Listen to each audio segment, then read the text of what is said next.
Ok, Parashat Bereshit, Leilui Nishmat, Avi Memori, Yitzhak ben Shimon, Vegam Aaron ben Shimon.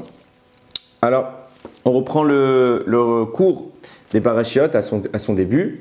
Bereshit, la première parasha, l'œuvre de la création de Bereshit, depuis la création de l'univers jusqu'à la création la plus concentrée, celle de l'homme, la création finale, et qui va amener à l'objectif d'Akadosh Baruch Hu, donc de faire résider des individus chargés d'un travail, chargés d'une mission sur terre. Comme toujours, Bereshit, ça fait rêver dans la mesure où on sait, les commentaires sur le sujet ne le cachent pas, tous les secrets de la Torah y sont contenus. Il n'y a pas d'autre chose à dire. Il y a forcément une nature, une analyse qui doit émerger bien plus que le sens premier, bien plus que la simple lecture du texte. On a toujours des questions, on a toujours des approfondissements de valeur à mettre en avance. Et Baruch Hashem, tous les ans, on arrive à faire émerger des merveilles de la Torah. Lorsqu'on analyse un petit peu notre manière de voir les personnages, les grands personnages de l'histoire, on est bien souvent déçu. On se rend compte qu'ils font preuve de bassesse, d'attitude qu'on a envie de critiquer. Et c'est les plus grands personnages de l'histoire. On va parler d'Adam et Chava. Il faut bien comprendre qui était Adam et Chava. Adam et Chava, c'est les êtres créés immédiatement par Hachem. On est tous créés par Hachem, c'est bien sûr le cas pour chacun des individus. Seulement, ce que j'essaie de dire par là, c'est que la manifestation de cette création est bien différente dans notre cas que dans la leur. Tout de suite, ils sont apparus par l'intervention de Dieu, tandis que chez nous, Dieu se cache. Il passe par un intermédiaire, par la gestation, par tout ce qu'on peut connaître de l'enfantement. Bien qu'il soit activement présent dans la conception de toute existence, c'est caché, on ne le ressent pas, on ne le vit pas, on ne peut pas en témoigner, on ne peut pas même le commenter. Tandis que Adam et Chava naissent de la main de Dieu sans filtre. Dieu se manifeste clairement puisqu'il n'y a rien d'autre. Adam et Chava sont des individus qui parlent à Dieu, qui côtoient Dieu, qui vivent dans le Gan Eden, une dimension qu'on rêve tous de pouvoir un jour accéder. C'est pas le commun des mortels. S'il existe des créatures merveilleuses, ce sont Adam et Chava. C'est sans commune mesure avec l'humain actuel, l'humain standard que nous connaissons. C'est des mondes différents. C'est tellement différent que quand Noir va sortir de la Teva, l'ancien monde, le nouveau monde, il est choqué de ce qu'il constate. Ça n'a plus rien à voir. Alors ça c'est l'époque de Noir, à savoir 17 siècles plus tard. Alors remontons au premier jour de l'histoire, le moment où Dieu se manifeste à l'unité dans le monde. Ça n'a rien à voir. C'est vraiment des notions d'un raffinement dont on ne peut même pas soupçonner la puissance. Donc forcément, quand on lit avec nos yeux leur histoire, on est tout de suite amené à se questionner.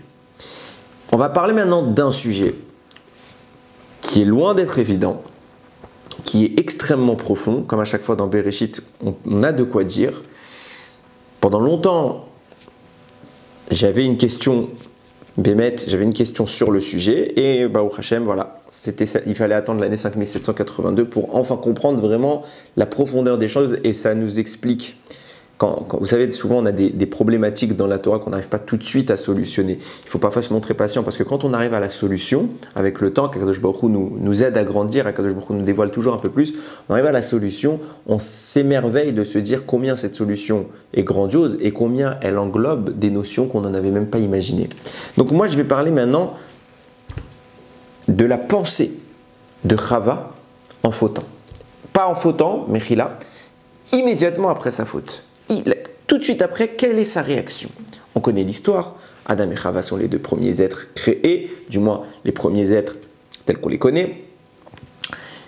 Et ils ont pour mission de s'occuper du Gan Eden. Ils n'ont pas l'autorisation de s'approcher de l'arbre de la connaissance du bien et du mal. Ils ont le droit de s'en approcher, mais pas de le consommer. Et le serpent intervient dans l'équation. Le serpent va tenter Chava, va lui suggérer qu'il s'agit d'une erreur, qu'ils ont parfaitement l'autorisation de le faire, que c'est même une bonne chose et qu'Akadosh Baruch Hu veut les en priver, tellement ce serait merveilleux d'atteindre les secrets que cache cet arbre. Et elle va céder.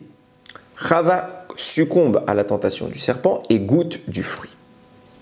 Et c'est là que les choses vont nous intéresser. Donc Vatere Haïcha, les premiers psukim de la Torah, dans le chapitre 3, on est au pasuk 6. Donc elle a vu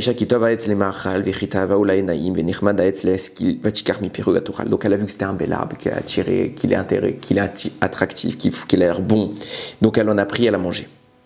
Et tout de suite, Vatiten gam leisha ima vayochal. Elle en a donné à son mari, donc à Adam, et il en a mangé. C'est de ça que je veux parler. Elle en a donné à son mari et il en a mangé. Pourquoi fait-elle ça? Ils ne sont pas à deux au moment de la faute. Adam n'est pas là. J'ai lu plusieurs commentaires qui expliquaient que, en fait, où était Adam à ce moment-là? Parce qu'ils sont que deux. Ils font quoi? On est à quelques heures de leur création. Ils font quoi? Ils sont où? Ils sont à ce point-là séparés? Non, Adam dort. Pourquoi il dort? Parce que Adam vient d'être opéré par Akadosh Baruch Hu pour créer Chava. On connaît l'histoire, on va beaucoup en parler, la création de Chava. Adam va être anesthésié, il va dormir, et pendant ce somme, Hachem va créer Chava. Adam n'est pas encore réveillé d'après certains. Il n'est pas là, il est encore en train de dormir. Et Chava, qui vient de naître, va fauter. Donc Adam n'est pas là. Elle attend que son mari se réveille, elle attend. Dès qu'il se réveille, tiens, mange.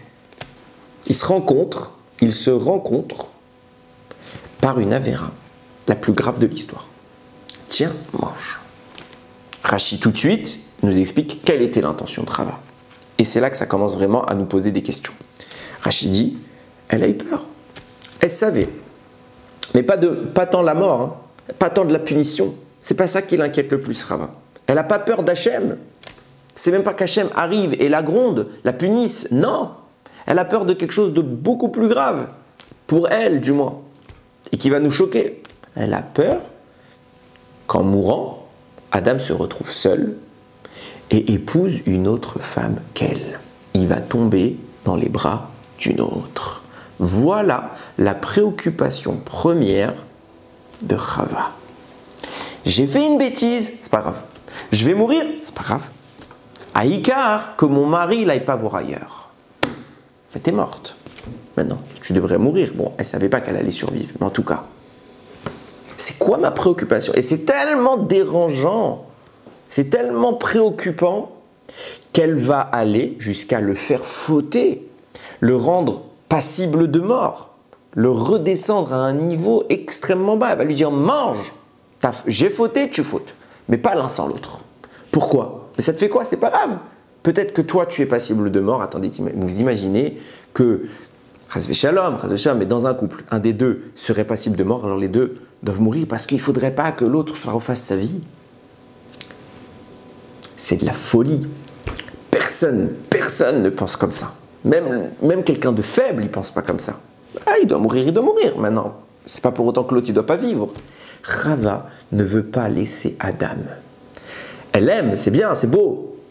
Mais quand on aime, on ne cherche pas le mal. Là, elle ne veut pas qu'il retrouve quelqu'un d'autre. C'est tellement quelque chose qui la choque. Alors la suite du Midrash, elle va aller plus loin ensuite. Mais avant d'aller plus loin, je répète, on parle de cette femme que Dieu a façonnée personnellement. On parle de ce couple qui voit Dieu, qui est né de Bereshit. C'est de lui qu'on parle. Quand Hachem parle, c'est eux qui apparaissent. Ils sont dans une idylle, dans une dimension spirituelle. Ça n'existe plus aujourd'hui. On ne peut même pas savoir, on ne peut même pas commencer à décrire. On ne sait pas. C'est à des années de notre niveau à nous. C'est raffiné, c'est sain, c'est puissant. Et c'est quoi sa préoccupation à cette femme? Cette première femme, c'est la mère de toute vie. Chava, ça veut dire la mère de toute la vie.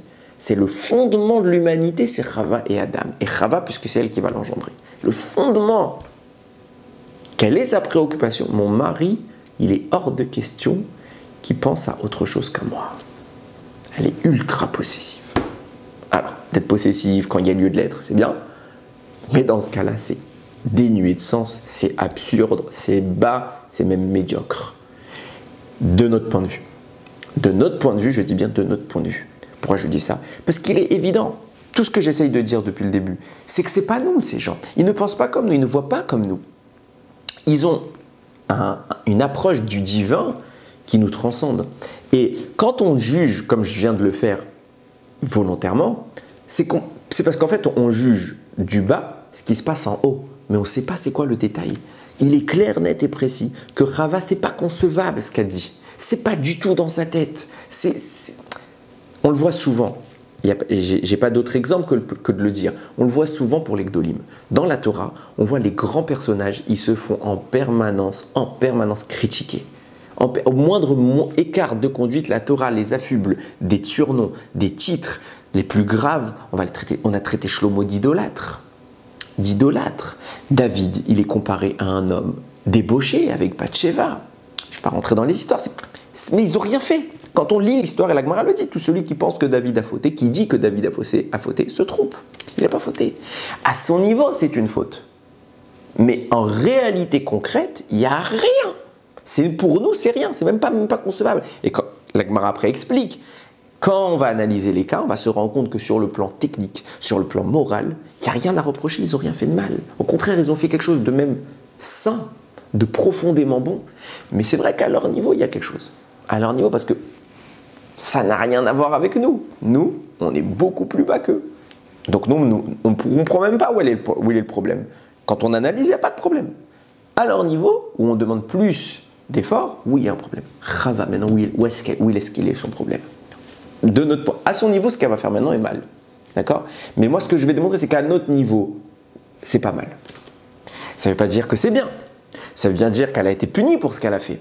Je dis bien que c'est mal, mais exclusivement à son niveau. Et on va voir que c'est ça qui est extraordinaire. Le niveau que la Torah critique chez ces personnages, de notre approche, dans notre point de vue, dans notre dimension, c'est quelque chose d'extraordinaire. Ça témoigne toujours d'une grandeur qui nous supplante. Et on va essayer de définir cela ensemble. Reprenons ce que je disais. Le Midrash rapporte les propos comme Rashi en disant que l'objectif de Chava, c'était qu'il trouve personne d'autre. Mais le Midrash, il va contredire, il va mettre à mal cette idée. Pourquoi? Que dit le Midrash?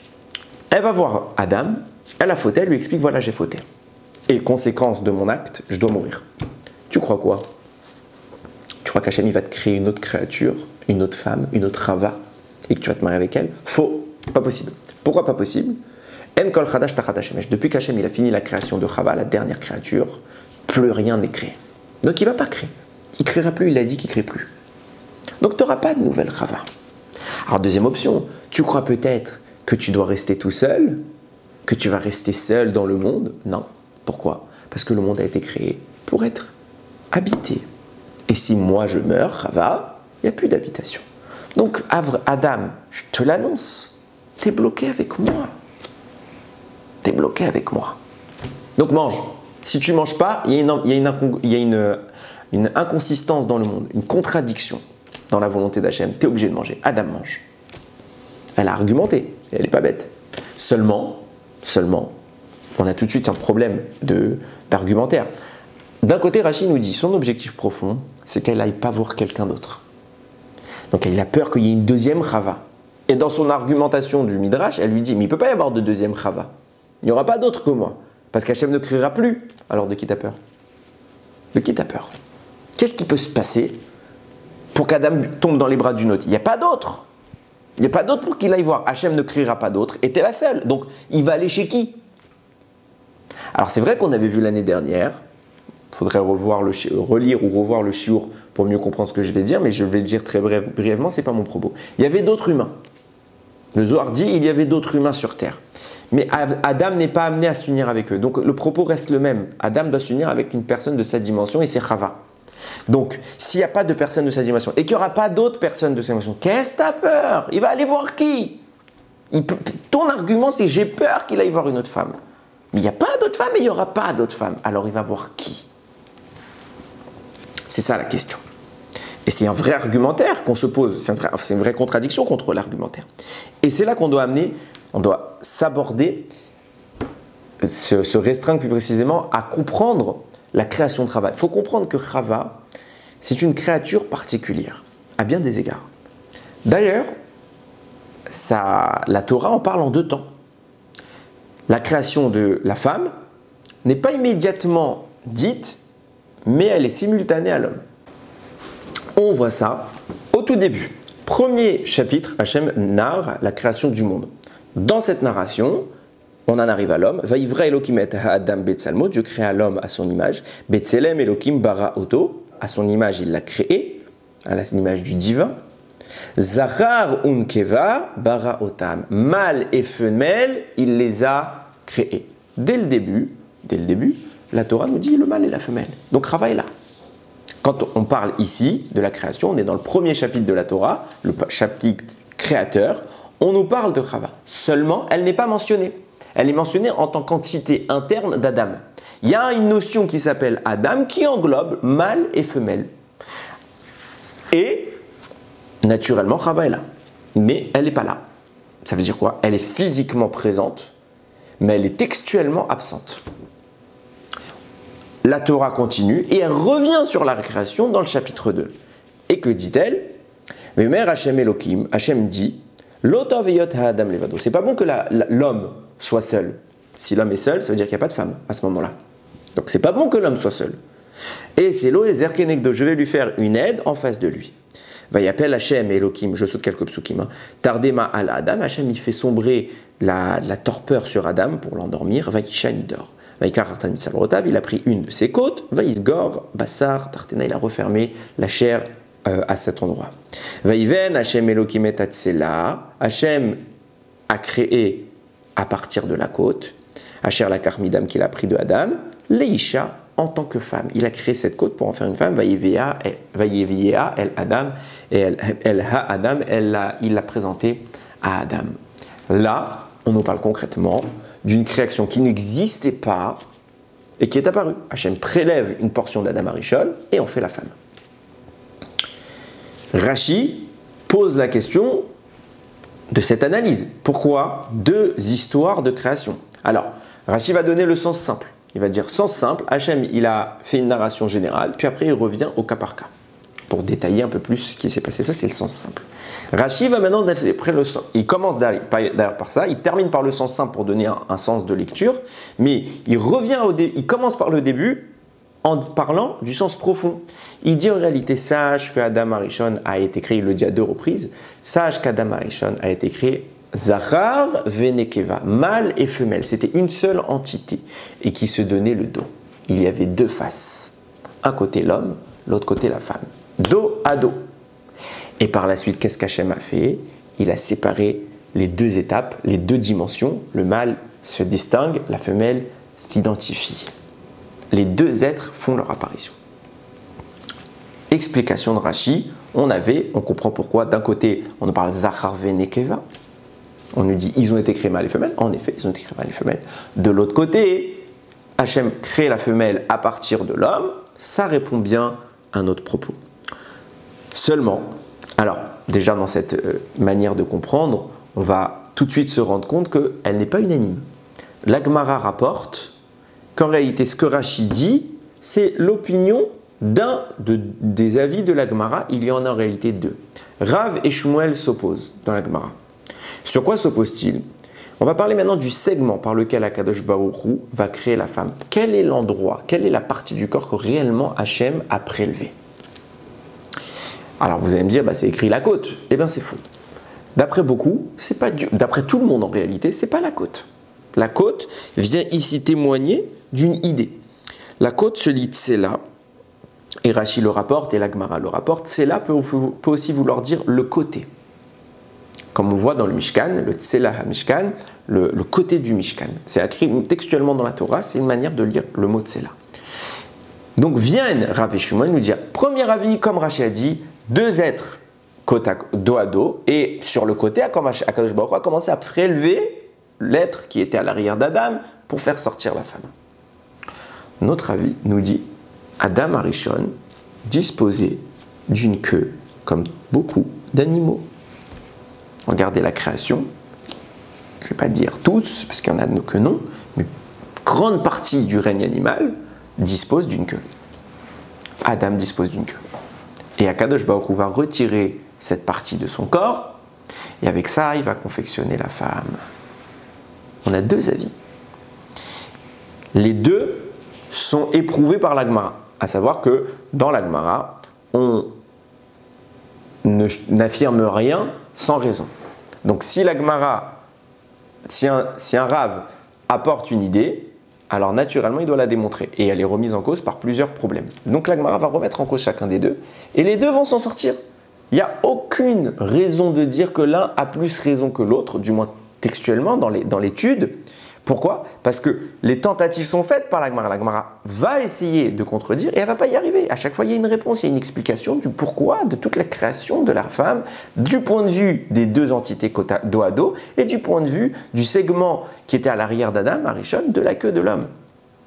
Et ce qui est intéressant quand on lit Rashi, c'est que tout de suite on se dit Rashi a opté pour l'un plus que l'autre. À savoir que Rashi, dans son explication, dans son commentaire de la Torah, il élude, il occulte complètement l'avis de la Gemara qui parle d'une queue et il ne parle que des deux êtres dos à dos. Donc du point de vue de Rashi, la création de la femme se serait faite de cette manière, deux êtres qui ont été séparés. Seulement, le Gaon de Vilna, lui, va d'une autre option, il dit non. Pourquoi? Il explique comme ça. Il dit, c'est concrètement par la queue que la femme a pu être créée. Pourquoi? Parce que Adam Arishon, c'est évident que comme l'immense majorité de la création, il est une queue. C'est normal, puisque l'immense majorité est comme ça, il n'y a pas de raison de supposer qu'Adam n'en est pas. D'ailleurs, il est très intéressant de noter que médicalement parlant, quand vous regardez les vertèbres, vous regardez à la fin, je crois que c'est la pointe du coccyx, en bas, d'après la théorie darwinienne que nous n'acceptons pas, mais dans l'idée, c'est très intéressant. D'après eux, à quoi servent ces dernières vertèbres? C'est les résidus, suite à l'évolution, de la queue animale que nos ancêtres, entre guillemets, avaient. On descendrait, d'après cette théorie-là, d'animaux qui ont évolué, etc. Mais ils avaient une queue, avec le temps, cette queue a disparu par les suites de l'évolution. C'est faux, on n'accepte pas cette idée-là, mais bien que la Torah soit très proche de cette idée-là. Hachem a créé de proche en proche, donc il y a tout un développement à faire sur le sujet. Mais en attendant, la science admet que dans la nature de l'homme, il y a eu une racine où il y a eu une queue. Et c'est ce que dit le Gaon de Vilna. Pourquoi l'immense majorité des animaux ont une queue, tandis que l'homme n'en a pas? Mais c'est très simple, on parle de la manière dont ils ont été créés. Tous les animaux ont été créés simultanément avec leur conjoint. Donc quand Dieu les a créés avec la queue, il n'y a pas eu de prélèvement d'une partie ou d'une autre, d'une des deux entités. Donc, ils sont restés tels quels. Tandis que l'homme, il est certes apparu avec une queue, mais Hachem la lui a retirée pour créer la femme, ce qui explique pourquoi il n'en a plus. Mais à la base, il en avait une. Et c'est mistaber, et c'est cohérent d'après lui, d'exprimer cette idée, de dire il en avait bien une. Ça veut dire quoi? Ça veut dire qu'on a, en apparence du moins, deux fils conducteurs.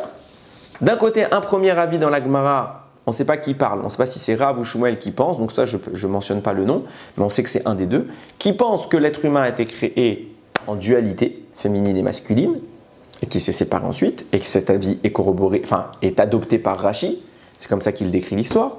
Et on a un deuxième avis qui est soutenu également par le Gaon de Vilna, qui dit non, il y avait bien une queue, et par la suite elle a été retirée.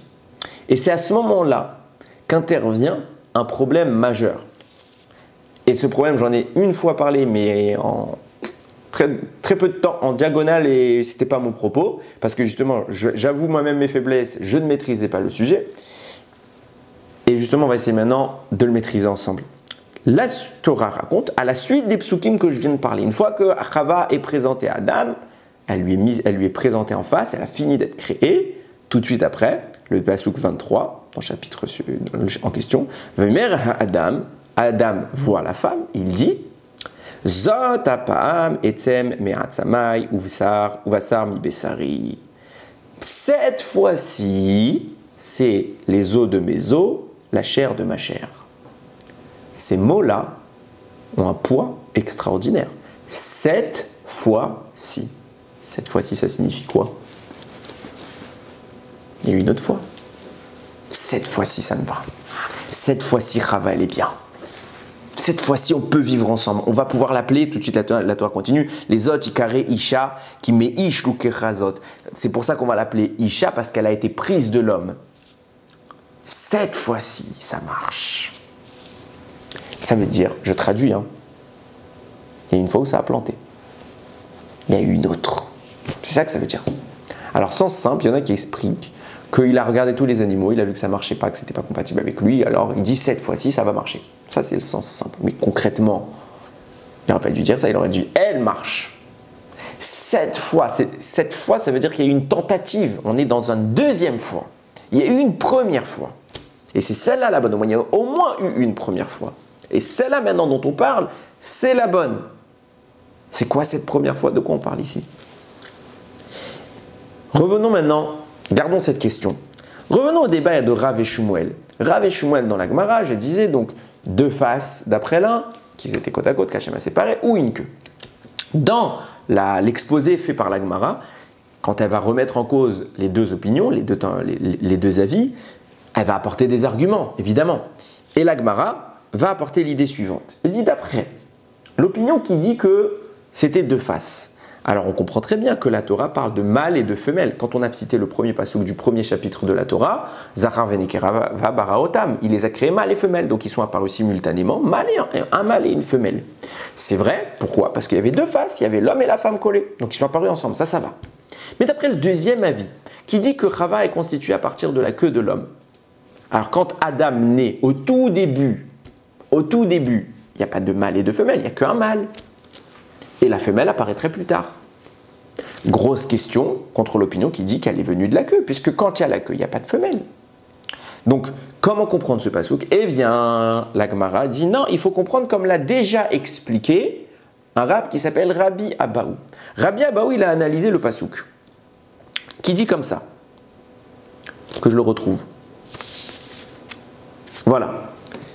Le premier passouk que j'ai cité tout à l'heure, Vayivra Elokim et Adam Betselmo, Dieu a créé l'homme à son image, Betrem Elohim Baraoto, il a créé à l'image d'Hachem, Zcharun Keva Baraotam, mâle et femelle. Mâle et femelle, d'après ce passouk, la même qui sert de kusha, qui sert de contradiction contre notre opinion parlant d'une queue, dit Zachar et Nekeva. Ils étaient mâle et femelle, donc il y a les deux. C'est donc un pluriel qu'on voit. Baraotam, il les a créés. Seulement juste avant, il y a écrit quoi? Il y a écrit Betselem Elokim Baraoto. À l'image de Dieu, il a été créé. Il a été créé, c'est un singulier. C'est-à-dire qu'il n'y a qu'une seule créature, il n'y en a pas deux. D'un côté, le verset te dit, il y a une seule créature. Et au final, il parle de mâle et femelle en partant que deux créatures. Donc c'est une fois un singulier, une fois un pluriel, contradiction. La Gemara répond, en réalité, initialement, Akadosh Baruch Hu voulait créer les deux. Mais il s'est ravisé, il n'en a créé qu'un. Donc quand le passouk te dit Zachar venekeva, c'était son projet, d'après cet avis. Mais en réalité, il n'en a créé qu'un, la femme n'est pas apparue. La femme n'est pas apparue tout de suite. Et c'est par la suite, au travers du prélèvement de la queue, que Chava a pu faire son apparition. Alors, ça concerne directement notre propos, pourquoi? Il faut bien comprendre que Hachem ne se trompe pas. Hachem ne se trompe pas.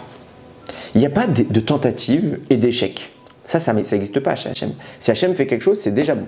Si Hachem pense quelque chose, c'est tout de suite bon. Pourquoi? Parce qu'il n'est pas dans le tâtonnement, il n'est pas dans la tentative, il est dans la réalisation. Il est dans la perfection de la réalisation. Donc si Hachem pense, il ne revient pas en arrière. Que signifie donc le fait de dire Hachem a voulu, puis il est revenu en arrière, il a changé? La réponse elle est très simple, on parle ici d'un idéal et d'une réalité.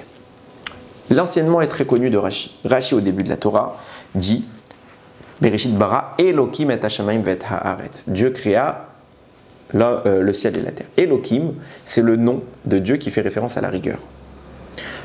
A contrario, Hachem, Yudke Vavke, c'est le nom de Dieu qui fait référence à la miséricorde.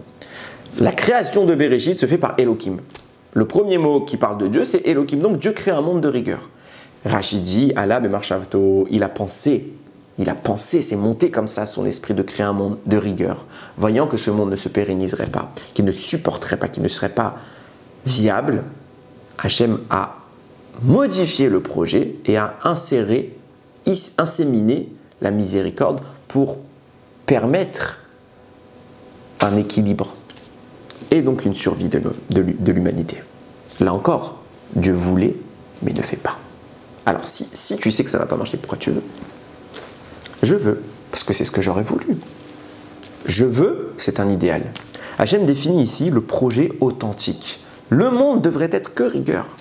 Vous devriez vous soumettre, c'est ça qu'Hachem nous explique. On devrait se soumettre à lui de la plus totale des manières. Il n'y a pas de gentillesse, il n'y a pas d'écart de conduite. Je suis Dieu, vous vous soumettez à Dieu. Ça, c'est l'idéal. Ça, c'est le projet de base. Mais ça ne peut pas marcher puisqu'il y a Yetzirah. Donc Hachem, il sait que ça ne peut pas marcher. Donc il veut ça, il vise cela et il crée une réalité. Il y a une différence fondamentale entre un idéal, une utopie et le monde réel. L'idéal, c'était la rigueur, l'utopie. Le monde réel, c'est la nécessité d'une miséricorde. Pareillement, si on applique cette même idée à la création de Chava, on a dit quoi? Et c'est là toute la portée du propos. Idéalement, Akadosh Baruch Hu, c'était ça l'opinion du deuxième avis. Idéalement, Akadosh Baruch Hu voulait créer Adam et Chava ensemble. C'était comme ça que ça s'est présenté à son esprit. Donc on parle d'un idéal. C'était ça le projet. C'était ça le top.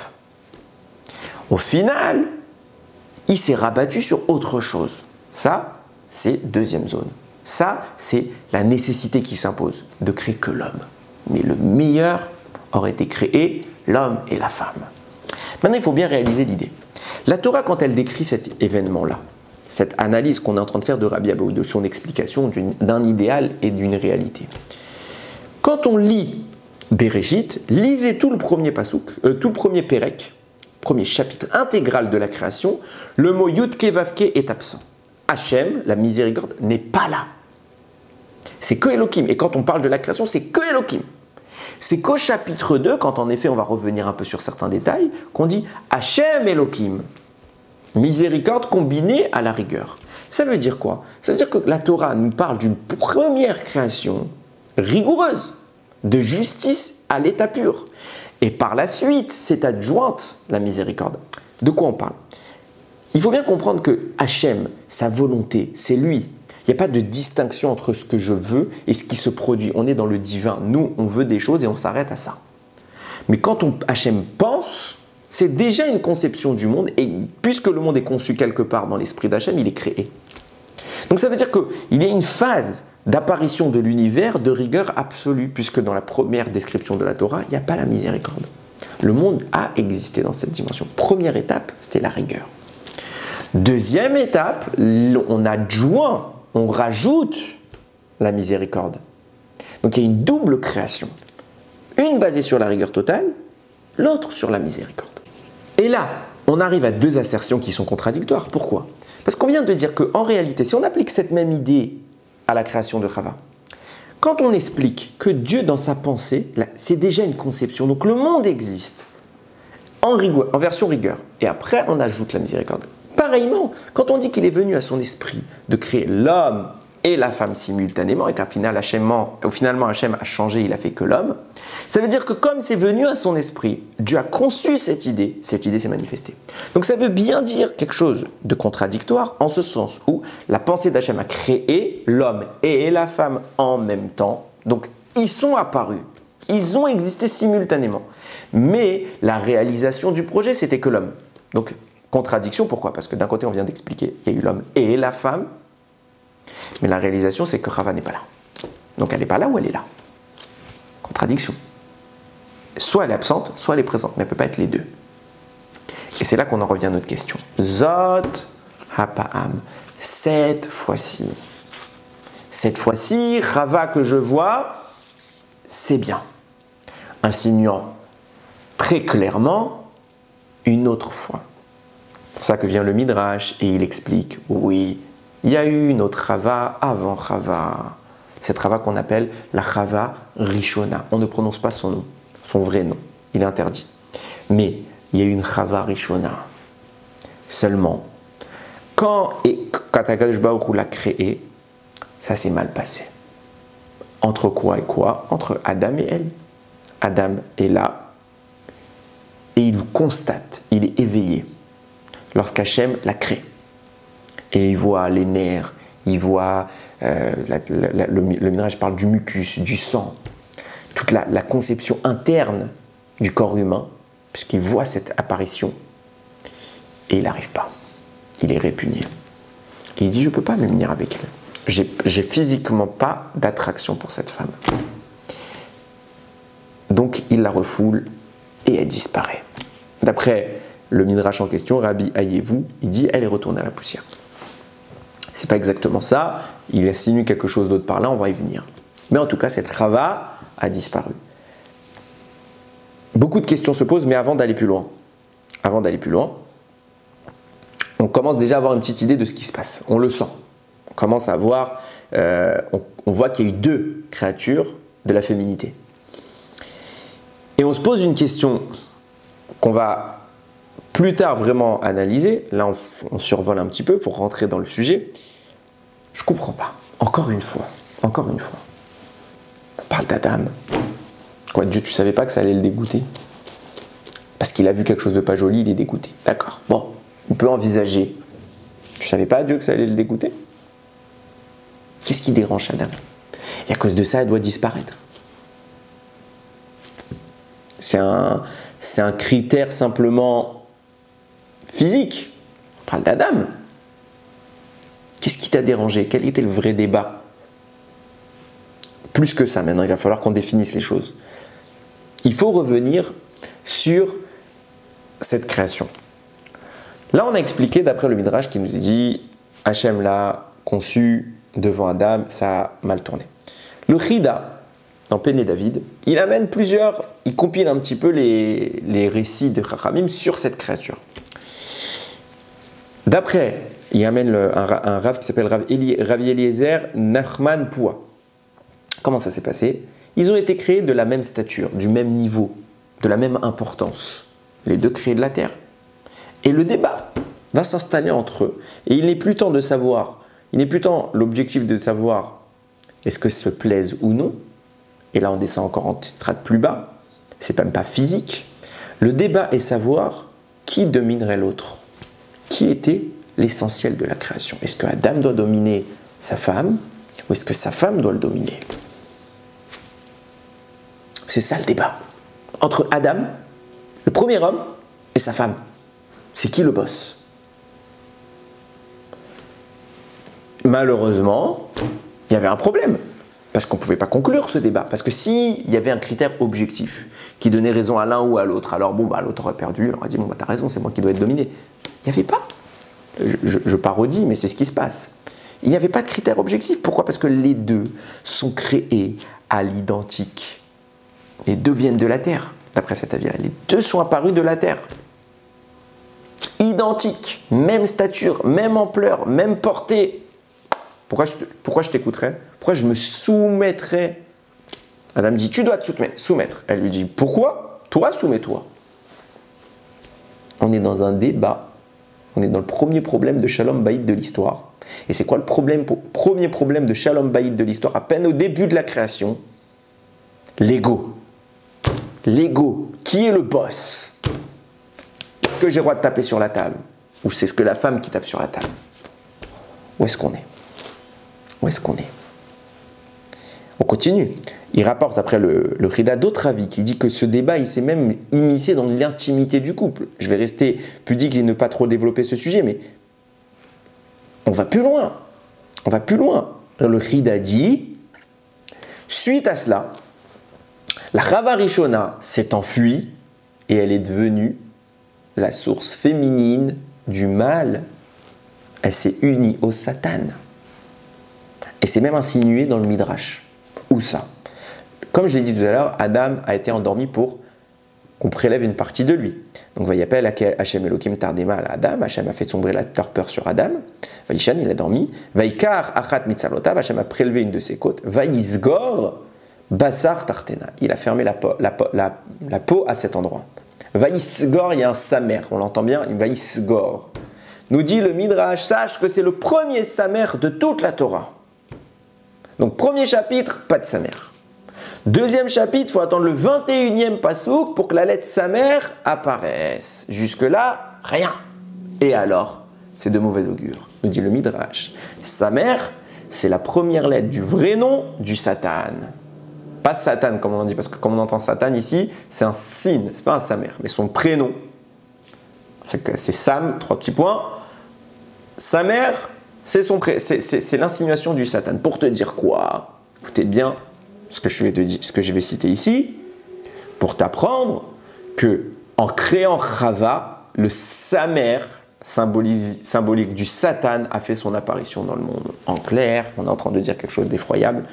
Chava Rishona, enfin Chava, c'est la symbolique de l'existence du mal. Ribono Shel Olam. On est en train de dire que les femmes, c'est le mal. Alors bien que peut-être certains hommes l'aient pensé un jour, Chas v'Shalom. Qu'est-ce que ça veut dire? C'est la symbolique de ce que je suis en train d'exprimer. Puisque, première lecture, qu'est-ce que signifie ce midrash? Chava est celle qui a succombé au Satan. Donc on est en train d'expliquer par là que le Satan, il existe bien avant Chava. Bien avant qu'Hachem referme, Vaïsgor, qui referme le corps de l'homme. On n'est pas là dans le propos de savoir la datation de son existence. Non, il existe bien avant. Mais quel a été son point d'ancrage dans le monde? Quel était son appui? C'est à ce moment-là où Chava est apparue, puisqu'elle a constitué à quelques égards la faiblesse de l'humanité en étant la première à fauter. Ça, c'est première lecture simple. Plus profonde, quand Chava existe, le mal apparaît. Pourquoi? On ne parle pas de Chava qui a fauté.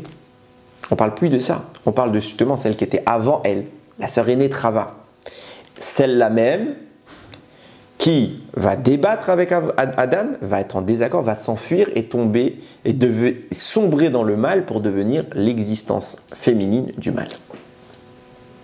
Une femme maléfique, entre guillemets. C'est une association du Midrash. Avant d'aller plus loin, parce qu'on va vraiment revenir sur tous les enjeux, on commence déjà à avoir un fil conducteur. À savoir qu'en réalité, quand Rav et Shmuel s'opposent et Rashi et le Gaon de Vilna adoptent une ligne de conduite, finalement, ils ne parlent pas de la même chose. On avait dit quoi? Il y a un premier récit de la création. On nous dit Zahar Venekeva, l'homme et la femme, ensemble, ils sont apparus simultanément. On a un deuxième récit qui nous dit non, Hachem a prélevé une partie de l'homme. Et on a deux avis qui disent de quoi on parle. Un, il dit une créature qui se donnait le dos. L'autre dit non, une partie à l'arrière de l'humain, c'est sa queue. De quoi? Quel est ici le propos? Il ne parle pas de la même chose. Il parle de deux Chava différentes. Première Chava, elle est apparue de la terre, comme nous disait le Rida. Pourquoi elle est apparue de la terre? Parce qu'elle est apparue comme Adam, de la terre. Ils sont apparus ensemble et dos à dos. Donc quand Adam est créé de la terre, elle aussi est créée de la terre. Ils sont immédiatement apparus, tout de suite. C'est ce que propose le premier avis de Agmara et c'est l'opinion suivie par Rashi. Mais il parle de la première Chava. La première Chava est venue tout de suite, oui. Deuxième avis, différent, on parle d'une autre Chava. Quand on explique maintenant qu'Adam a eu à être endormi et sur lui on a prélevé une partie, on parle de la deuxième Chava, on parle de cette queue. Comme le dit le Gaon de Vilna, en effet, l'être humain a disposé d'une queue et cette queue lui a été retirée. Les deux avis sont vrais, on parle juste pas de la même chose. Il y a eu deux Chava. Deux femmes, deux premières femmes. Maintenant qu'on a cette idée qui commence à se former, on a un début de réponse à nos questions, puisque on commence à comprendre ce qui se passe dans l'esprit de Chava. Quand la deuxième Chava mange du fruit, on avait dit, mais sa réaction, c'était quoi? C'était d'aller voir Adam pour lui donner à manger, de peur que lui tombe dans les bras d'une autre. On avait posé la question, mais quelle autre? Il n'y a pas d'autre. Il n'y aurait pas pu avoir une autre réponse, il y avait déjà une autre. Elle avait peur, on commence à avoir un bout du fil, hein, elle avait peur que Adam retourne chez sa première femme. Ça terrifiait Chava. Ça la terrifie. Donc elle le fait flotter, elle lui aussi, pour éviter cela. Cette jalousie de Chava. Et maintenant, je rentre dans le vif du sujet. Ça, c'est l'intro. Il faut maintenant comprendre. Tout ce qu'on est en train d'évoquer ici, c'est d'une absurdité dingue. Je présente Chava comme une femme jalouse, tout simplement, il n'y a pas d'autre mot. Elle est jalouse, c'est pas compréhensible. Jalouse de bêtises, hein. Bien sûr, c'est important le couple. Je ne suis pas un Chas v'Shalom de dire mais elle va mourir, alors elle a peur qu'il va retourner avec son autre femme.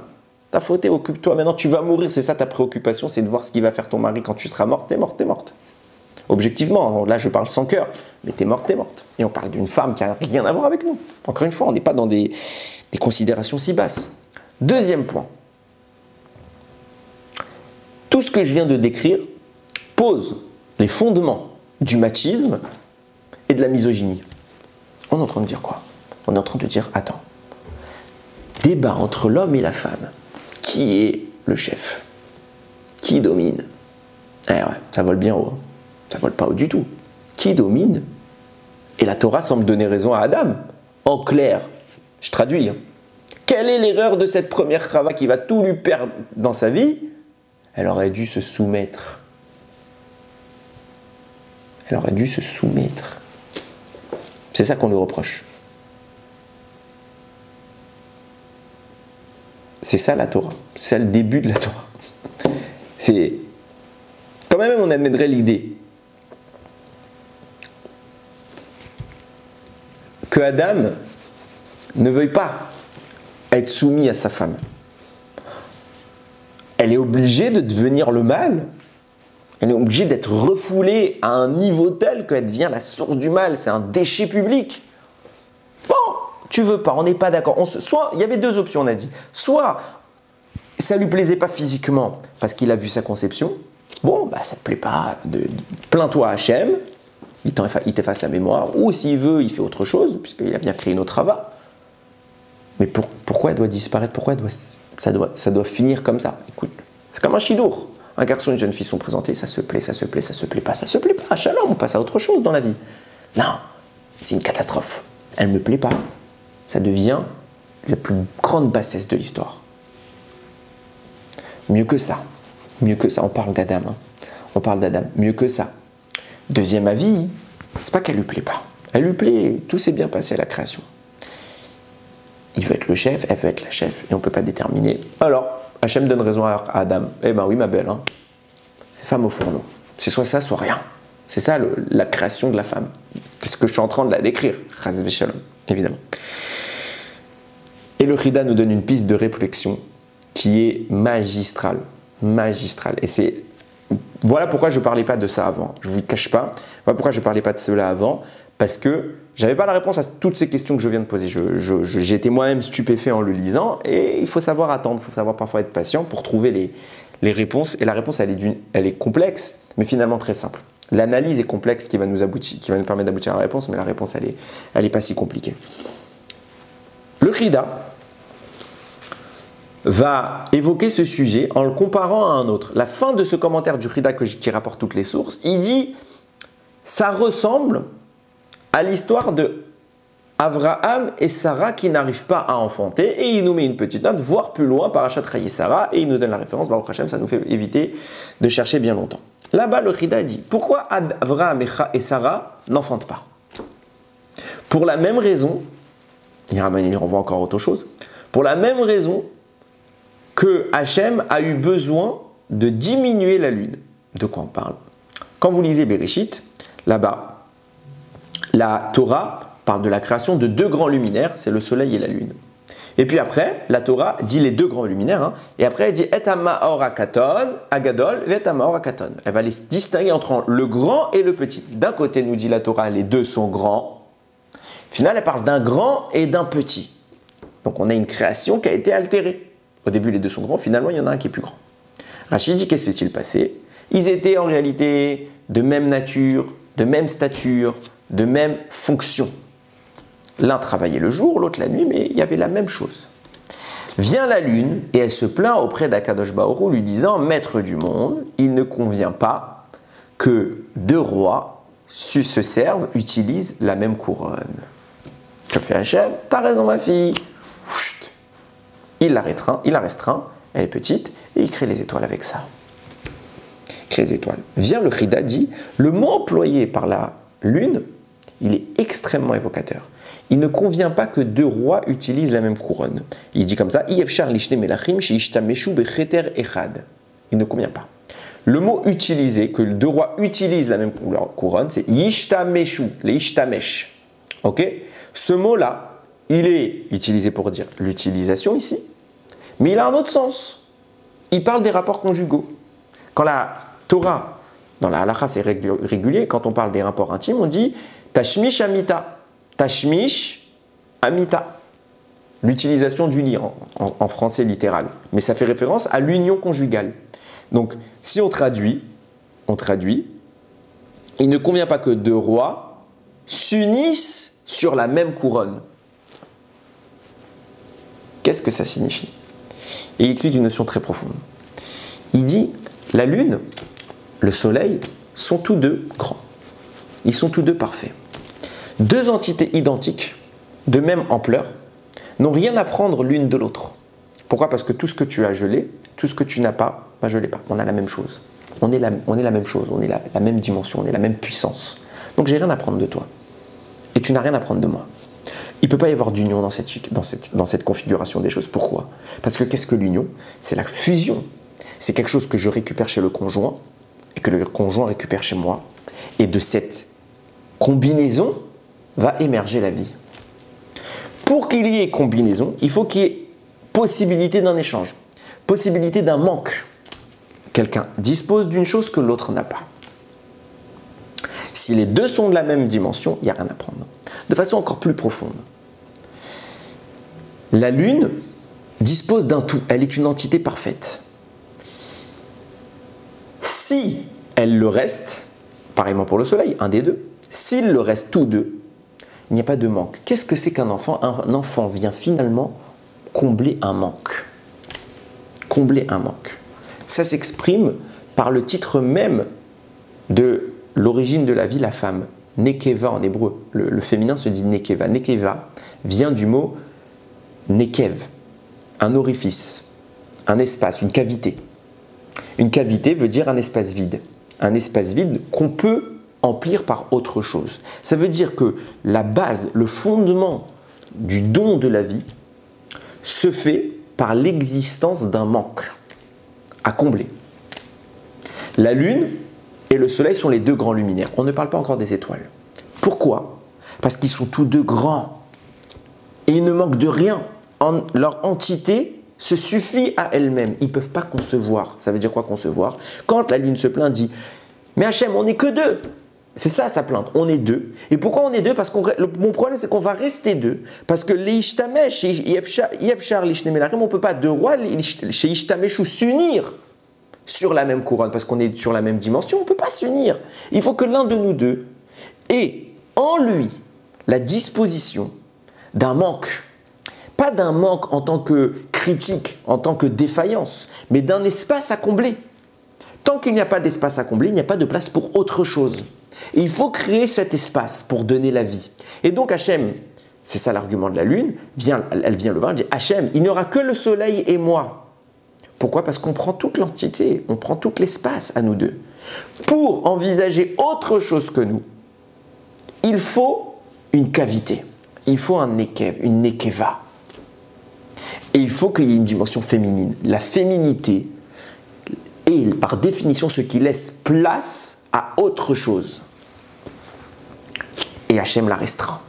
Dira à la Lune, je te diminue, donc je te laisse une place à autre chose. Et à cet instant-là, grâce au support que représentent la Lune et le Soleil, qui étaient les deux seuls astres décrits dans la Torah, on parle bien évidemment de notions spirituelles et pas matérielles, ces deux seuls astres, par la restriction que va connaître la Lune, vont laisser place à autre chose. La restriction de la Lune donne l'émergence de toute la voûte céleste. En diminuant, en laissant de la place, on peut donner la vie.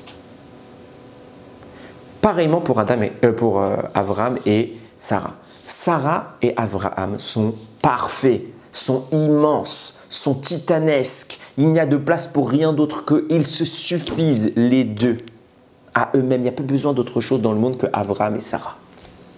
Conséquence de quoi? Il n'y aura pas de suite. Parce que l'ampleur des deux personnages est telle qu'il ne laisse pas de place pour autre chose. Et pendant toutes ces années, Sarah est stérile. Il y a écrit, elle n'a pas en elle les orifices de la conception. C'est une femme, mais elle ne l'a pas cette capacité à en concevoir. Ça veut dire quoi? Qu'en sens simple, elle n'a pas les organes internes nécessaires à la vie. Sens profond, elle n'est pas une vraie nekeva. Elle n'est pas une vraie cavité. Elle n'est pas d'espace. Elle n'a pas d'espace pour autre chose qu'elle. Pas parce que c'est une mauvaise personne. Bien au contraire, elle est beaucoup trop grande. Son existence ne laisse place à rien d'autre. Elle est trop exprimée. Elle est trop présente. Yitzhak ne peut pas naître. Vient Kadosh Baruch Hu expliquer, il faut créer un espace en toi. Il faut créer la place pour autre chose.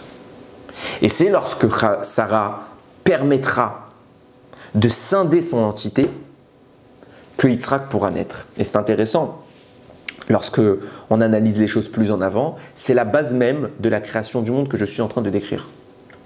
Ramim disent, Dieu est présent, il n'y a rien d'autre que lui. Il n'y a pas de place pour autre chose, il n'y a pas de place pour vous et moi. On ne peut pas exister parce que Dieu est là et il emplit tout. Comment Dieu permet-il l'émergence d'autres notions que la sienne en se rétractant? C'est ce qu'on appelle le tzimtzum. Dieu s'est restreint. Dieu a manifesté sa présence de façon atténuée pour laisser place à la vie. On se restreint, on laisse une place. La lune doit se restreindre. Il faut que dans cette création, dans cette genèse, il y ait une restriction pour autre chose. Dieu crée un tout, une sommité, qui va se restreindre et va permettre une pérennité. Abraham et Sarah sont dans cette dynamique. Ils sont le tout. Ils sont les parents d'origine, mais ils n'ont pas besoin de rien d'autre. Ils sont des entités pleines. Si je dis que la cavité est pleine, on ne peut pas la remplir. Donc Hachem demande à Sarah de faire de la place. Et c'est intéressant comment, je le mets en aparté, c'est pas écrit dans le développement que j'ai fait dans le Devar Torah, mais lorsqu'Hachem va voir Abraham, il va d'ores et déjà lui annoncer l'existence de Yitzhak. Il va lui dire, ton fils, tu l'appelleras Yitzhak. Sarah n'est pas au courant. Viennent les trois malachim et annoncent à Sarah, l'année prochaine, tu auras un fils. Va Yitzhak, Sarah, Bikirbas. Sarah a rigolé en elle. Yitzhak, va Yitzhak, c'est la même racine que Yitzhak. Ok? C'est la base. Ça veut dire quoi? C'est-à-dire qu'en elle, elle a Yitzhak, elle a fait Yitzhak, elle a fait émerger dès le début en rigolant. Alors, sens simple, c'était une erreur de sa part, elle a mal réagi, mais sens profond. À ce moment-là, lorsqu'elle apprend la nouvelle, elle crée une dynamique en elle. Elle crée un espace où elle se rétracte pour que la notion Yitzhak, qui donnera Yitzhak, c'est le même mot, puisse émerger. Va Yitzhak, Sarah, Bekirba en elle. Il y a eu Yitzhak qui est apparu à ce moment-là, parce qu'elle a compris qu'il fallait une rétraction, une restriction de sa grandeur. Il fallait qu'elle laisse de la place pour voir la vie. Et tout de suite, Yitzhak peut apparaître. La question que toutes les femmes se posent, évidemment, pourquoi c'est la femme qui doit diminuer? Pareil, pourquoi c'est la lune qui doit se diminuer, pas le soleil? Pourquoi c'est la femme qui doit diminuer et pas l'homme? Pourquoi c'est Sarah qui doit restreindre sa dimension et pas Abraham? Ça aurait pu être l'un comme l'autre. Bon, alors vous allez me dire, bon, mathématiquement, il en fallait bien un. D'accord, il en fallait bien un, mais pourquoi ce choix? On comprend bien que le choix n'est pas anodin dans la Torah. Si Hachem a fait la femme, c'était à elle de créer cette cavité, c'est Nekev, Nekeva, un orifice de création, un support à la vie, c'est parce qu'il y a qu'elle qui peut le faire, et il y a qu'elle qui doit le faire. Ah, mais c'est réducteur. Pourquoi ce serait à la femme de se rabaisser, etc., etc. C'est extrêmement important comme compréhension à avoir. C'est pour ça que j'insiste et je prends le temps. Pour concevoir la création, la confection du couple qui donne la vie, il faut le voir sous un aspect initial, à savoir pas l'aspect corporel, mais l'aspect métaphysique. Avant de parler du couple matériel, donc un homme et une femme qui s'unissent, il faut parler du couple spirituel. Rabbeinu Bechaye en parle. Lorsque Yaakov, Avinu, s'enfuit de chez son père parce qu'il y a Esav qui veut sa mort. L'histoire nous raconte que Yaakov se dirige vers Haran. Là-bas, il va épouser Rachel et Léa. Il va travailler 14 ans pour Rachel et Léa. Sauf que, quand on fait les comptes, il y a un trou historique. 14 ans de trou. Il y a 14 ans de la vie de Yaakov. La Torah n'en parle pas. Entre le moment où Yaakov s'en va et le moment où il arrive, il y a 14 ans. Il a fait quoi pendant 14 ans? Le voyage ne fait pas 14 ans. Il fait quelques jours. Donc il a fait quoi? Nous disent Chachamim, il est allé étudier à la yeshiva pendant 14 ans. Il y avait une yeshiva qui s'appelle Shem et Ever, c'était eux les deux chefs, et ils ont accueilli Yaakov pendant 14 ans. Yaakov va vivre une étude intensive de Torah. Nous dit le Rabbeinu Bechaye, pourquoi il a fait ça? Parce qu'en fait c'est son père qui lui a donné l'ordre. À quel moment? Quand son père lui dit de partir, il lui dit va chez Lavan pour Vekar lecha misha misha. Prends là-bas pour toi une femme, marie-toi, trouve ta femme. Sens simple, trouve ton épouse. Sens profond, on nous dit le Rabbeinu Bechaye, on parle avant tout de la femme, de l'humain. Trouve ta femme. Sur la route, tu devras trouver ta femme. De quoi on parle? L'allégorie nous explique que l'homme est marié à la Torah.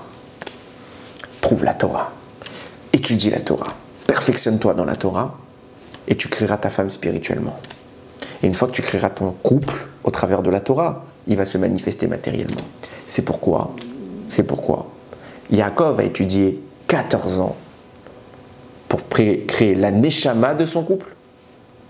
Et il va passer 14 ans à obtenir le corps de son couple. 7 ans pour Rachel, 7 ans pour Léa.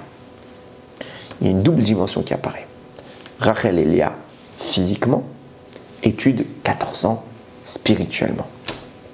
Et quand on met l'attention sur cette notion-là, à savoir que la Torah, c'est l'entité spirituelle du couple, analysons la Torah. Le don de la Torah est lui-même évocateur de tout ce qu'on évoque depuis tout à l'heure, de cette dynamique d'une création première qui ne marche pas, qui se conclut par une seconde création. Où ça?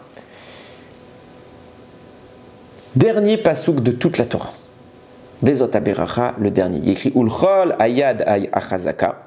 Avec tout, on parle de la mort maintenant de Moshe, on décrit un peu sa vie, ainsi que cette main puissante, Ulchol ayad achazaka, Ulchol amora agadol, ainsi que toutes les merveilles, les terreurs grandioses, Asher asa Moshe, comme Moshe il a fait, les aéné kol Israël, aux yeux de tout Israël. Rashi commente, le dernier Rashi de la Torah, il est stupéfiant.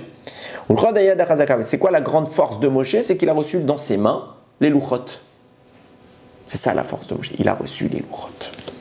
Et c'est quoi le grand acte de la vie de Moshe? Il en a fait des actes. C'est quoi la grandeur ultime, la manifestation extraordinaire de Moshe? C'est quoi la puissance de cet homme? Tout ce qu'il a fait, c'est quoi qui culmine au plus haut point?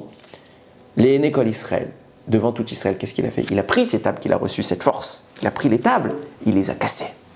Si Moshe a fait un grand acte dans sa vie, c'est d'avoir brisé les tables de la loi. C'est ce que dit Rashi.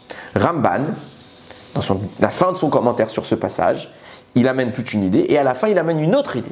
Il dit de quoi on parle ici? On dit, quand on te parle de la force de Moshe, c'est la rigueur. Quand on te parle de la crainte qu'il a inspirée, les prodiges qu'il a fait, c'est la miséricorde. Combinons les deux histoires. Si on dit que Ulchol ayad achazaka, c'est la Torah que Moshe a reçue et qu'il a brisée, mais on dit également que c'est la rigueur, qu'est-ce qui se passe? On se rend compte de quelque chose d'extraordinaire. La Torah, notre femme, a été donnée. Ça n'a pas marché, elle a été brisée. Moshe sollicite Hachem, le supplie, et Hachem nous en donne une autre. Même histoire que Chava 1 et Chava 2. Hachem crée Chava 1, ça ne marche pas. Bye, on crée une Chava 2. Quel a été l'élément? Puisque je suis en train d'expliquer que la Torah, et en plus la Torah c'est vraiment la répétition de ce qui s'est passé au début, mais puisque je suis en train d'expliquer que la Torah c'est notre femme spirituelle, et que ces deux femmes c'était les femmes matérielles du premier homme, c'est le même schéma qui est en train de se produire. Qu'est-ce que nous a dit le Rambam? La première Torah, celle qui a été cassée, la grande œuvre de Moshe, c'est qu'il a cassé cette première Torah. C'est quoi cette première Torah? C'était la rigueur. La deuxième Torah, celle qui n'a pas cassé, celle qui était pérenne, c'était la miséricorde. Ça rejoint textuellement le propos qu'on a eu en rapport avec Rashi sur la création du monde. Allah, Bemar Shavato, il a eu et monté à son esprit de créer un monde de rigueur. Voyant que ça ne tiendrait pas, il a admis, il a inséminé la miséricorde. Pareil, Dieu voulait une Torah de rigueur. C'est ce qu'on est en train de dire quand Hachem a créé le monde, Bereshit, c'est la répétition, le Matan Torah, c'est la répétition de Bereshit. Les 10 commandements, c'est la répétition des 10 actes créateurs du monde. Dieu voulait un monde de rigueur, de justice parfaite et absolue. Ça ne tient pas, on casse. Et on accorde la miséricorde. C'est ça la grandeur de Moshe, c'est qu'il a sa dimension ultime de Moshe. C'est pas sa Torah, c'est rien, tout ça. C'est qu'il est venu contre la rigueur, qu'il l'a détruite. Il a dit, je veux pas de la rigueur, je casse la rigueur. Je veux la miséricorde. Parce qu'il savait, à titre personnel, peut-être qu'il voulait la rigueur, mais il savait que la volonté d'Hachem, c'était celle-ci, mais qu'elle lui-même avait voulu une chose qui n'était pas encore compatible pour l'homme, et maintenant on va vivre un monde humain avec la miséricorde. J'extrapole. Si nous expliquons que la Torah, c'est l'origine spirituelle du couple, et qu'elle a suivi le même cheminement que Chava 1 et Chava 2. Ça veut dire quoi? C'est-à-dire que Chava 1, c'était la rigueur. C'était la rigueur absolue, celle qui apparut immédiatement dans la théorie, dans l'idéal. C'était un idéal trop dur à supporter. Elle a été retirée. qu'il fallait une Chava 2. Il fallait une Chava 2 plus cool, plus abordable pour l'humain, pas l'homme en tant que tel, pour l'humain. C'est pour ça qu'il y a une double Torah, une première détruite, une seconde pérenne, et une double création de la femme, une stricte, une plus cool. Vient Raphaïm Vital et il explique. C'est exactement ce débat-là.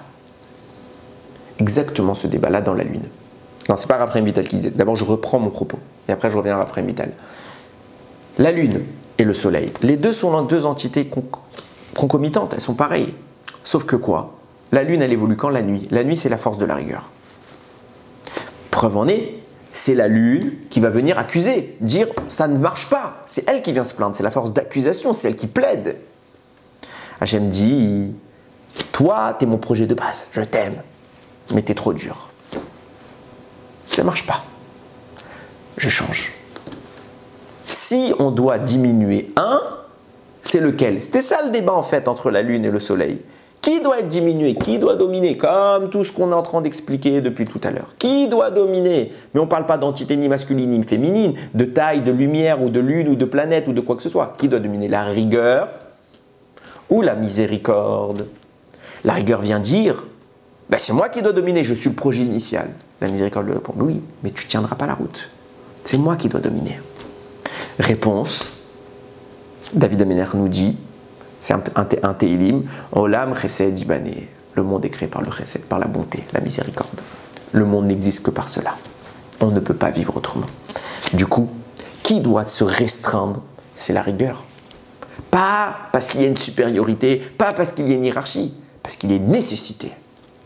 La rigueur n'est pas moins importante, la justice n'est pas moins importante que la miséricorde ou que la bonté, non. Mais seule, elle n'est pas vivable. Donc c'est la lune qui se restreint. Nous dirons Chachamim à propos de Avraham et Sarah. Avraham c'est le chesed, Sarah c'est le din.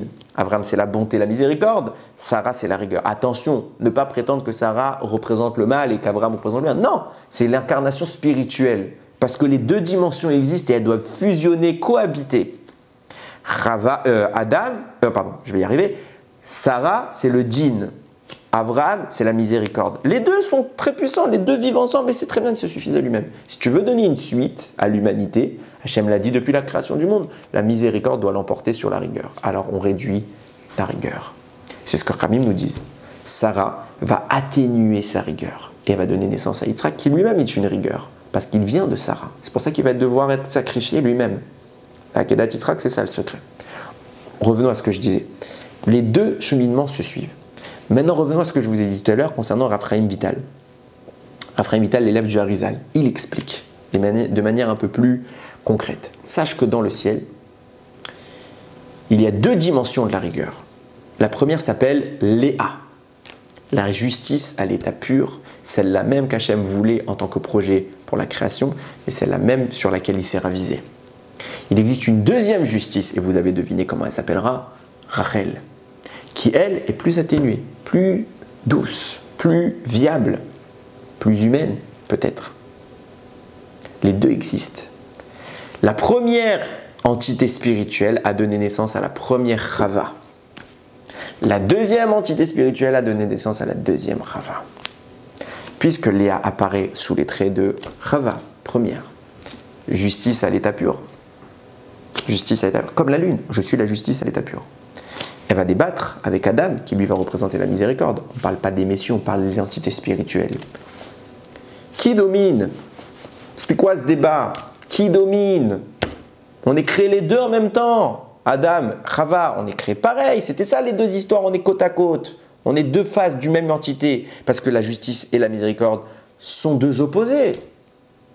Qui dominera? Est-ce qu'on est dans un monde de rigueur ou de miséricorde? Adam dit miséricorde, Chava Rishona dit rigueur. Qui a raison? Les deux. Chava va lui dire, mais on est créés ensemble, pourquoi ce sera à moi de me diminuer? Et Adam lui dit, mais bien sûr que c'est à toi, pourquoi? Les Olam Chesed Ibané. Olam Chesed Ibané, pardon, le monde doit vivre avec le Chesed. Bien sûr que Chava t'est mieux, c'était le projet idéal. Mais c'est pas viable. On peut pas encore. Tu reflètes une dimension qui est beaucoup trop haute pour l'instant. Il faut que tu te soumettes, pas que tu te soumettes par un ordre de hiérarchie, il faut que tu atténues ta rigueur. Il faut que tu calmes les forces d'accusation dans le ciel. Cette justice qui est divine, qui est l'incarnation de Dieu. C'est un des noms de Dieu, c'est Elohim. C'est un des noms de Dieu. On n'est pas en train de dire qu'il est moins qu'un autre. Mais il faut le brider pour l'usage de la vie. Parce qu'il y a Yetzer Hara. Elle refuse, elle devient la source du mal. Pourquoi? Parce qu'elle instigue la rigueur, elle instigue l'accusation. Elle est sa source, c'est elle l'accusation, c'est elle la justice. Donc elle devient la force du mal. Pas en tant que côté spécialement négatif, c'est qu'elle accuse. Son existence est accusatrice. Elle n'a pas réussi à brider cette force, à la maintenir, à la maîtriser. C'est pour ça qu'elle est refoulée. À l'image des premières tables qui sont la rigueur, elles sont refoulées. À l'image de la lune qui elle réussit son épreuve. Elle se diminue. À l'image de Sarah qui elle se diminue. Elle échoue. Chava Rishona est un échec pas de Dieu, est un échec humain. Elle a échoué. Hachem crée Léa sous les traits de Chava Rishona. Il crée une deuxième Chava. Cette fois, elle n'est pas du tout dans la même dimension. C'est une partie de l'homme. Elle puise sa source chez le chesed, chez la bonté. Et regardez la corrélation jusqu'où elle va entre la Torah et les Chava. Première Torah, écrite de la main de Dieu, exclusivement conçue par Dieu. Les tables sont conçues par Dieu. Les deux tables sont conçues par Dieu, à l'image de la première femme, conçue exclusivement par Dieu. Ça ne tient pas. Trop rigueur. On voit bien que quand c'est directement l'intervention d'Hachem, c'est la rigueur, c'est ça qu'il voulait. Lui-même brise, il supprime les deux cas, la première femme, les premières tables. Et la deuxième table qui va être faite, c'est Moshe qui va la confectionner. C'est Hachem qui va écrire, mais c'est Moshe qui va sculpter. On est dans l'œuvre issue d'un homme, de même que la deuxième Chava est une œuvre issue d'Adam, de l'homme. Parce qu'Hachem va soumettre par ça l'idée suivante. Puise un peu dans la miséricorde. Soit la rigueur, mais atténuée par la miséricorde. C'est la dimension de Rachel. Le match va se rejouer des siècles plus tard, puisque la première Chava ne réussit pas. Elle va se réincarner chez qui? Chez Léa. Elle porte son vrai nom. Deuxième Chava va se réincarner chez Rachel. Et Yaakov va venir, c'est la réincarnation d'Adam. Allez, on refait le match. Yaakov veut quoi? Yaakov, il sait que la première dimension s'appelle Rachel, c'est elle plus accessible, elle est plus en accord avec l'humanité. Il veut Rachel. Yaakov être Rachel, si je me trompe bien, je me trompe pas. C'est lui qui l'a voulu, il a voulu Rachel. Pourquoi? Parce que Rachel, elle est plus envisageable. Il aimait ça parce que c'est humain. Léa, il n'a pas dénigré. Mais Yaakov aime Rachel, parce que c'est son niveau encore. Seulement, Yaakov a étudié la Torah pendant 14 ans. Il a préparé même la Neshama du couple pour Léa. Pourquoi? Comment ils vont réussir? Hachem va tout de suite le mettre à l'épreuve. C'est vrai que le premier niveau, c'est Rachel. Niveau plus accessible. Deuxième niveau, c'est Léa. Très dur. Mais comme Adam a eu à confronter le niveau dur dès le début, toi aussi, tout de suite le dur, il enlève Rachel, il met Léa. Tu dois réussir tout de suite. Pas dans longtemps. Tout de suite, si tu n'y arrives pas, encore un échec, on repart. Il faut que tu arrives à cohabiter avec la dimension Léa. Et comment on fait? C'est pas possible. On vient d'expliquer. Il faut absolument que la rigueur soit atténuée. Il ne peut pas l'atténuer lui. Il a les armes, il a la Torah. Mais qu'est-ce qu'il faut? Il faut que Léa elle-même fasse ce travail de maîtrise du din. C'est ça la fonction de cette femme. Maîtriser la rigueur. Comment va-t-elle faire? Nous dit le Maharal de Prague. Bien sûr qu'elle va réussir. Qu'est-ce qu'elle va faire? On nous raconte Rachel, elle est belle. Léa, rien qu'elle pleure. Elle a les yeux fatigués. Elle pleure. Pourquoi? Parce que depuis qu'elle est petite, on lui annonce, tu vas te marier avec Esav. Pourquoi elle doit se marier avec Esav? Parce qu'Esav aussi, c'est la rigueur. Ils devaient s'unir ensemble. Et la matérialité que représente cet individu, c'est le mal. Léa, elle est liée à ça. Au plus profond niveau. Niveau le plus intime. Nous dit le Harizal, les Neshamot, quand elles descendent, féminines et masculines, elles sont scindées. C'est-à-dire au début c'est une seule entité, puis après on la sépare. Et après elles doivent se retrouver. Ça veut dire que Léa est unie à la Neshama de Esav. Dans son essence la plus profonde, c'est eux deux la même chose. Ils doivent se mettre ensemble. Et elle pleure parce qu'elle voit Esav, qu'est-ce qu'il devient? Elle pleure, elle prie. Elle jeûne, nous dit le Maharal de Prague. Elle jeûne, elle s'affaiblit. Son côté matériel au plus haut niveau, elle le détruit, le détériore pour briser ce lien. Et elle sort tellement victorieuse de ça qu'elle est plus compatible avec ça. Parce qu'elle savent il est resté la matérialité, elle est tout sauf la matérialité. Ils n'ont plus rien à voir. Elle arrive à dématérialiser son existence à un point où elle bride sa justice, sa nature profonde, la rigueur, elle la déconstruit. Puisqu'elle l'a déconstruit, elle allait créer la place pour autre chose. Elle crée la place pour autre chose. Elle diminue sa présence pour donner la vie. Et elle va donner plus de vie que Rachel. Plus de vie que Rachel. Yaakov, initialement, il n'est pas content de cette histoire. Il voulait Rachel. Pourquoi? Parce que même Yaakov, avec ses 14 ans d'études, n'est pas en mesure d'appréhender Léa. Léa, c'est le niveau. Je ne parle pas du personnage encore, je parle dans le ciel. La dimension de rigueur de Léa est trop grande. Adam n'a pas réussi, il a échoué, nous dit Raphaël Vital. Il a échoué, c'était trop dur à appréhender pour lui. Même Yaakov n'y arrive pas. Mais Hachem le soumet à cette confrontation, parce que c'est de cette confrontation que va naître Israël. Israël, c'est encore une dimension supérieure à Yaakov, et c'est cette dimension-là qui est compatible avec Léa. Il y a la dimension Israël-Léa, expression divine intensive, et Rachel, Yaakov, expression divine terrestre. C'est un ascenseur.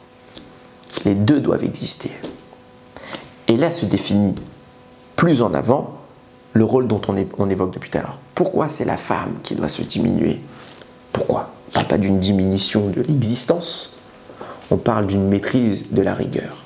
On parle d'une maîtrise de sa source divine, de ce qu'il envoie dans le ciel, ce qu'elle reçoit, ce qu'elle est capable. Elle est une antenne, comme nous.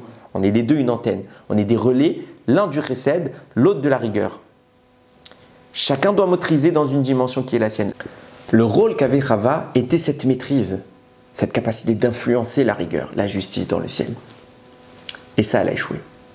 Yaakov va réussir avec Léa et Rachel. On revient à notre propos de base. Et avant ça, je veux apporter une idée qui est très intéressante. Ce que je suis en train d'évoquer ici, c'est les fondements de la tzniout. Qu'est-ce que c'est que la tzniout? Code vestimentaire, tout ce qu'on peut expliquer, c'est de la pudeur. C'est de la pudeur. C'est de la mise à l'écart, mise en retrait de quelque chose. De quoi? De la femme? Pas du tout. Chas v'shalom. Au contraire, la tzniout, et on va le comprendre tout de suite, c'est l'expression absolue de la femme. C'est son expression la plus grande. L'homme aussi a de la tzniout à faire preuve, mais ce n'est pas mon propos maintenant. Je m'explique. Comment est présentée régulièrement la tzniout? Et c'est pour moi une chose qui est vraiment dérangeante. On nous le présente comme étant, oui, les femmes, cachez-vous, parce qu'il ne faut pas que les hommes vous voient. Il faut éviter la débauche. C'est vrai, bien évidemment, l'ifné hiver, l'otiten michol, devant un aveugle, tu ne mets pas d'embûche. Et ça joue un rôle dans cette idée, dans la notion de la débauche. Mais il y a une lecture qui est quand même plus profonde. Pourquoi? Et j'en veux pour preuve. La Gemara le dit elle-même. Où je mesure la tzniout d'une personne? Aux toilettes. C'est dans les toilettes qu'on peut mesurer si une personne, elle est vraiment pudique. Pourquoi? Parce qu'il n'y a personne. Si on expliquait la tzniout comme étant un garde-fou contre la débauche, un besoin de discrétion corporelle, alors quand il n'y a plus personne, les règles elles devraient disparaître. Et là, Hachem y vérifie, est-ce que tu es vraiment tzniout? Pourquoi? Il n'y a plus personne, il n'y a pas de danger, je ne risque pas de faire une bêtise. Personne, ni l'homme, ni la femme, il n'y a plus de danger. Non, là on mesure. Ça veut dire que même dans cette considération-là, la tzniout demeure. Elle demeure. Pourquoi? Parce qu'elle cache une dimension bien plus profonde et bien plus peut-être même intéressante que les simples codes législatifs des habits d'une femme, qui est tout aussi important. Elle cache l'idée de dire, puisque la femme est le relais de la rigueur, de la justice, elle a comme fonction, comme pouvoir de la moduler, de l'atténuer, de la maîtriser. C'est elle qui va déferler cette énergie à mesure de l'humain. Elle est ce canal. C'est pour ça qu'on demande, puisque la femme représente la rigueur, on veut de cette rigueur une maîtrise. On veut de cette rigueur une maîtrise. On veut une influence positive. C'est pour ça qu'on la cache. On cache la rigueur. On la rend discrète, pudique, tzniout. Cette rigueur existe Elle ne doit pas disparaître, on ne doit pas l'atténuer, on ne doit pas l'effacer. Elle doit être présente, mais elle doit être adaptée. Qu'est-ce qui rend la vie existante sur Terre? C'est la femme. C'est la femme qui donne la vie. Pourquoi c'est la femme qui donne la vie? Parce que sans la femme capable de maîtriser la rigueur, Dieu le dit, le monde ne peut subsister. La tzniut n'est pas une critique de la femme. La tzniut, ce n'est pas un rabaissement de la femme. C'est son joyau, c'est sa grandeur, c'est ce qui définit son essence même. C'est grâce à cela que le monde existe. Plus la femme maîtrise ce sujet, plus la rigueur est atténuée. Et le bien se procure par bonté. Je reviens maintenant à ma toute première question. Chava, elle avait peur qu'Adam tombe dans les bras d'une autre femme. Mais ça va, qu'est-ce qui te dérange? Ah, on a compris, c'était la première femme.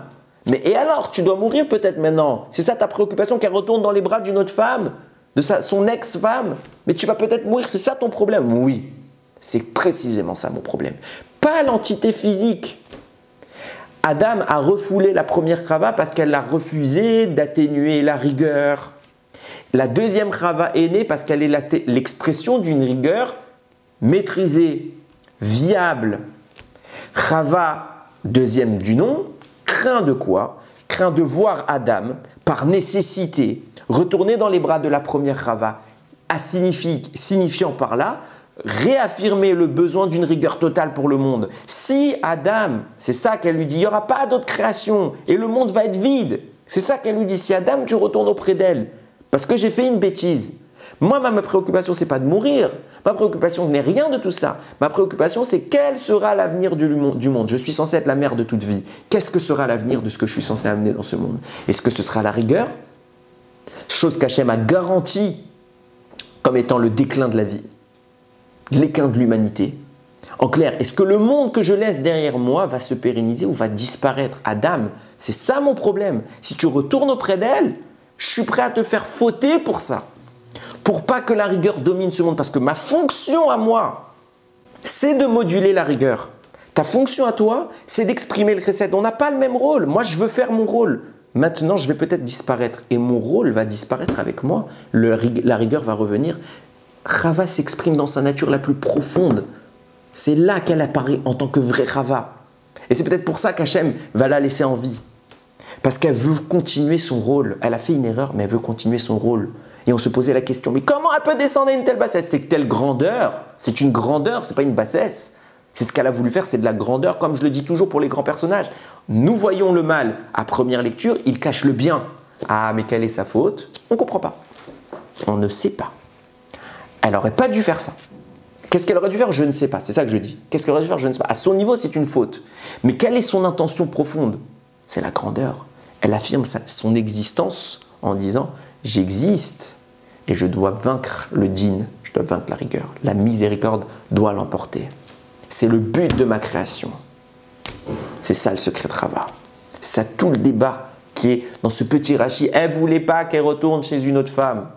Elle ne voulait pas de la rigueur dans le monde. Voilà l'enjeu. Cet enjeu, on comprend pourquoi il fait si peur au Satan. Pourquoi le Satan, il attaque sur la tzniut? C'est quelque chose d'incommensurable, d'insurmontable pour les femmes. C'est dur et objectivement, ça l'est, on ne peut que le concevoir. Mais pourquoi est-ce si dur? Parce qu'on voit l'enjeu. Pourquoi le Satan, il attaque à fond? Parce que si il existe sur Terre une entité capable de moduler la rigueur, alors le Satan dans le ciel, il peut accuser toute la journée, il n'y aura pas de rigueur. On peut, par la tzniut, la femme annulera son existence. Elle annule son existence. Chachamim le Gaon de Vilna disait, la tzniut est à la femme ce que la Torah est pour l'homme. Pourquoi? Si la Torah, celle qu'on a aujourd'hui, c'est l'incarnation de la miséricorde, celle qui va vaincre la rigueur, la femme est l'élément qui vaincra la rigueur. Le Satan, il a peur de la tzniut d'une femme. Il tremble, parce que si la femme réussit cette épreuve, elle le fait taire dans le ciel. On arrive, voilà, on a fini Rosh Hashanah, Kippour, Sukkot, Simchat Torah, on reprend Bereshit, on repart à zéro, une nouvelle création. Le match se rejoue en permanence. Tout est entre nos mains. Ne pas réduire la femme et l'homme à des conceptions simplement matérialistes. Comprendre le rôle intrinsèque de chacun, qu'il tire sa source de notions extrêmement hautes dans le ciel. Et ne pas se limiter à dire oui, il y a une injustice, c'est des considérations du Yetzer Hara. Le rôle de chacun est différent, mais tout aussi important. Tout aussi important. Et la valeur de chacune des mitzvot, une mitzvah, la tzniut dont je parle, combien d'impact elle a dans le ciel. Yiratson, que par le mérite des Nashim Tzadkaniot, ces femmes vertueuses, c'est grâce à elles qu'on soit protégé. On repart sur Bereshit, retour sur les bases, on repose les piliers de notre existence. Yiratson qu'on se dirige vers l'objectif initial d'Hachem, celui où Hachem va voir que le succès de toutes les épreuves est à l'ordre du jour et très rapidement il nous enverra l'objectif de cette création en amenant Mashiach Bezrat Hachem, Baruch Adonai Leolam, Amen ve Amen.